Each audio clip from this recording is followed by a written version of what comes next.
Welcome everyone to the Untold Stories of India.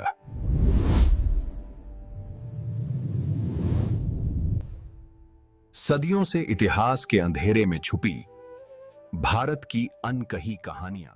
नमस्कार, चलिए आज इतिहास के पन्नों में चलते हैं और एक ऐसी कहानी को समझते हैं जो रणनीति, साहस और बलिदान की एक अद्भुत मिसाल है। शिवाजी महाराज और उसे गुप्त सुरंग का रहस्य। तो सवाल ये उठता है कि आखिर एक छोटी सी सेना एक बहुत बड़ी और ताकतवर सेना को कैसे हरा सकती है। इसका जवाब, जैसा कि हम देखेंगे, ताकत में नहीं बल्कि कहीं और ही छिपा होता है। कहानी की शुरुआत होती है भारत के एक महान योद्धा छत्रपति शिवाजी महाराज से। देखिए, वो अपनी बहादुरी के लिए तो मशहूर थे ही, पर उनकी असली ताकत थी उनकी बेजोड़ युद्ध नीतियां, जिन्हें हम गनीमी कावा यानी गुरिल्ला युद्ध के नाम से भी जानते हैं। तो हुआ यूं कि हालात बहुत ही ज्यादा संगीन थे। शिवाजी महाराज अपने कुछ गिने चुने सैनिकों के साथ पन्हाला किले में फंस गए थे और बाहर हजारों की दुश्मन सेना ने किले को महीनों से घेर रखा था। चारों तरफ से घेराबंदी इतनी तगड़ी थी कि बचने का कोई रास्ता दूर दूर तक नजर नहीं आ रहा था। जाहिर है, सैनिकों के मन में डर और घबराहट का माहौल था। ऐसे में एक सैनिक ने हिम्मत जुटाकर पूछ ही लिया, महाराज, दुश्मन की तादाद बहुत ज्यादा है, हम आखिर करेंगे क्या? उसकी आवाज में डर और निराशा दोनों साफ झलक रहे थे। लेकिन शिवाजी महाराज वो एकदम शांत थे और उन्होंने जो जवाब दिया वही इस पूरी कहानी का सार है। उन्होंने कहा, युद्ध सिर्फ ताकत से नहीं बल्कि बुद्धि और धैर्य से जीते जाते हैं, और बस यहीं से एक हारी हुई बाजी को जीत में बदलने का खेल शुरू हो गया। तो अब देखते हैं कि कैसे बुद्धि ने ब्रूट फोर्स यानी कि ताकत को मात दी। ये महज एक लड़ाई नहीं थी, ये तो दिमागी रणनीति का एक शानदार प्रदर्शन था।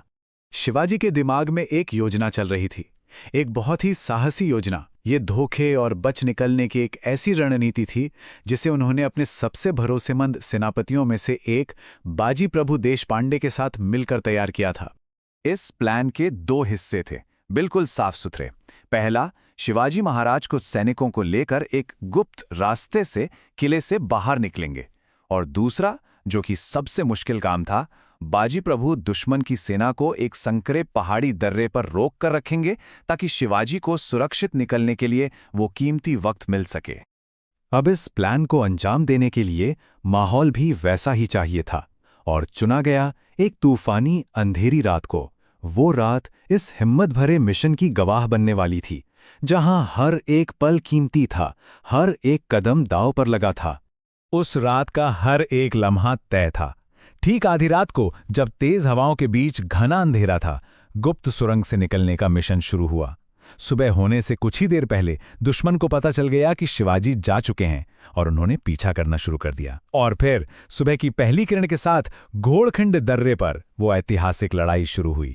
और अब हम कहानी के उस हिस्से पर आते हैं जो दिल थाम लेने वाला है। ये कहानी है वीरता और बलिदान की एक ऐसी मिसाल की जिसे आज भी याद किया जाता है। ये कहानी है बाजी प्रभु के सर्वोच्च बलिदान की।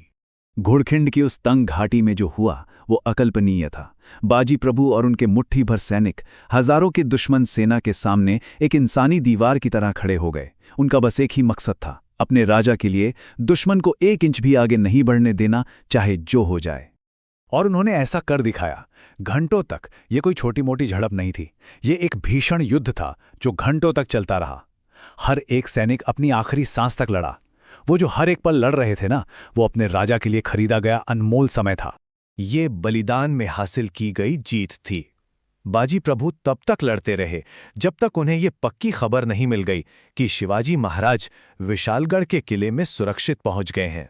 और जैसे ही उन्हें ये खबर मिली, अपना फर्ज पूरा करने के बाद ही इस महान वीर ने अपनी आंखें हमेशा के लिए बंद कर लीं। बाजी प्रभु चले गए, लेकिन वो अपनी वीरता की एक ऐसी विरासत छोड़ गए जिसने इतिहास पर एक बहुत ही गहरी छाप छोड़ी। एक ऐसी विरासत जो आज भी पीढ़ियों को प्रेरणा देती है। जब शिवाजी महाराज तक ये खबर पहुंची तो उन्होंने बाजी प्रभु को श्रद्धांजलि देते हुए कहा, हमारा स्वराज्य ऐसे ही वीर सैनिकों के बलिदान की वजह से मजबूत है। तो इस पूरी कहानी से हमें क्या सीख मिलती है? चलिए 3 बड़ी बातें समझते हैं। पहली, कि एक सच्चा लीडर हमेशा अपने लोगों का, उनके बलिदान का सम्मान करता है। दूसरी, कि एक अच्छी योजना बड़ी से बड़ी मुश्किल को भी हरा सकती है। और तीसरी, सबसे जरूरी बात, वीरों का बलिदान कभी भी भुलाया नहीं जाता। और आखिर में ये कहानी हमारे सामने एक बहुत बड़ा सवाल छोड़ जाती है, जिस पर सोचने की जरूरत है कि असली लीडरशिप आखिर है क्या? सिर्फ ताकत का प्रदर्शन या फिर अपनों के लिए किया गया बलिदान? भारत की ऐसी ही अनकही और रोचक कहानियां सुनने के लिए हमारे चैनल को लाइक करें, सब्सक्राइब करें, शेयर करें और अपनी राय कमेंट में जरूर लिखें।